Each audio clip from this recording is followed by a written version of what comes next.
Bacon and eggs, the all-American breakfast. And what could make that all-American breakfast even better? Well, as I recently came across on Twitter, Morlock Publishing tweeted this: breakfast, farm eggs, bacon, hash browns with farm onions, fried in farm lard with farm Concord grapes. Looks delicious, doesn't it? And I'm sure many people would enjoy a breakfast like that, the vegetarians among the crowd not included. But there you go, good, healthy breakfast, right? And John Loth on Twitter replied, a balanced breakfast that built strong men and healthy women for years until the government decided to get involved. Well, there you go. This is farm fresh produce and farm fresh food. That what could be healthier than this? And this is the all-American breakfast, right? Right? Well, I hate to be that guy, but actually, bacon and eggs breakfast was shoehorned into American culture by the father of propaganda, Edward Bernays. Many years ago, our client was the Beechnet Packing Company. We made a research and found out that the American public ate very light breakfasts of coffee, maybe a roll, and orange juice. We went to our physician, found that a heavy breakfast was sounder from the standpoint of health than a light breakfast because the body loses energy during the night and needs it during the day. We asked the physician, after telling him why we were talking to him, would he be willing, at no cost, to write to 5,000 physicians and ask them whether their judgment was the same as his, confirmed his judgment. He said he would be glad to do it. We carried out a letter to 5,000 physicians. Obviously, all of them concurred that a heavy breakfast was better for the health of the American people than a light breakfast. That was publicized in the newspapers. Newspapers throughout the country had headlines saying 4,500 physicians urge heavy breakfast in order to improve health of American people. Many of them stated that bacon and eggs should be embodied with the breakfast, and as a result, the sale of bacon went up. And I still have a letter from Bartlett Arkell, president of Beechnut Packing Company, telling me so. There you go, folks. Beechnut Packing Company consciously engineered your desire, not only your desire for the bacon and eggs breakfast, but you're coming to see this as a natural, this is the way everyone ate for generations before I came along, right? Well, no, not right. Now, there's some nuance to this that we have to dig into, but for those who are completely lost, and I imagine most of my audience has heard of Edward Bernays, if you have not, type the name Edward Bernays into the search bar on CorbettReport.com, and bada bing bada boom, you will have episode 33 of my podcast, where I specifically went over Edward Bernays and who he was and what he did.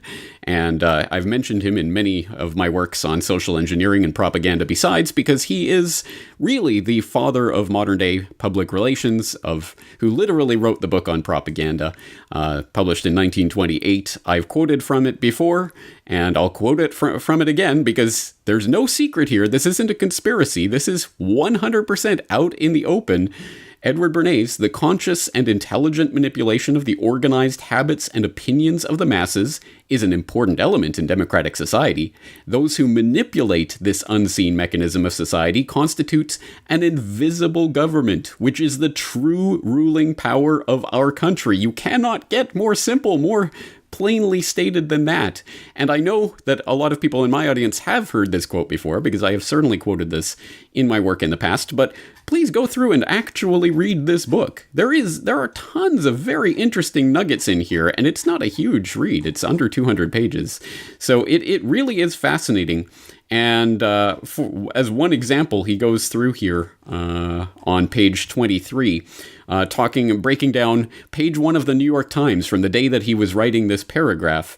He counted 8 articles on the front page, and he decided 4 of them, or 1/2, are propaganda. And he breaks them down, what those 4 stories are, what they purport to report, and what they're actually doing, how they're serving propagandistic functions. Again, there's no secret here. He spills a lot of the beans and puts it out in great detail. So, for example, those who have seen part 1 of Century of the Self, the Adam Curtis documentary, will have seen Bernays and be familiar with some of his work, doing everything from breaking the taboo against women smoking in American society and then ultimately around the world, and all the way to the preparation of the American public for the invasion or the overthrow of Arbenz in Guatemala, and many other things in between, including bacon and eggs. Yes, indeed. This is Edward Bernays' shoehorned, quote-unquote, invention. Now, as I say, there are some nuances to this. I certainly don't mean to put anyone down for enjoying a bacon and eggs breakfast. I think this type of propaganda it's important to understand that they can't engineer desires into people that they don't already have some proclivity towards. It's not that your taste for enjoying bacon and eggs was engineered into you. It's just the idea that this is a breakfast food, and this particular pairing is what you eat for breakfast, is the work of the Beechnut Packing Company. So again, I'm not putting down people for eating this or for wanting to eat this. I'm just saying that this particular pairing has been engineered into you. And obviously this is about something much, much bigger than bacon and eggs. This is about the question of what has been engineered into our society, woven so carefully into the fabric of our society that we believe it to be a natural part of how people existed for umpteen generations before us, when in fact it's a relatively recent phenomenon. And then, extending that forward, what can people be conditioned to accept so that our grandchildren will take something that looks bizarre and foreign to us and assume that it's always been that way? Well, this, of course, is 1928, and although, as I say, Bernays doesn't hide anything, and there are many, many, many tricks of the propagandistic trade that he wrote about in great detail in this book, well, that was nearly 100 years ago. I mean, we're so much more cynical, jaded, media savvy now. People can't pull these kinds of silly and simple little tricks on us to get us to believe silly things, or to do certain rituals, or to have certain ideas in our heads that weren't there before, right? Here we go. Face your parents. Ready, begin.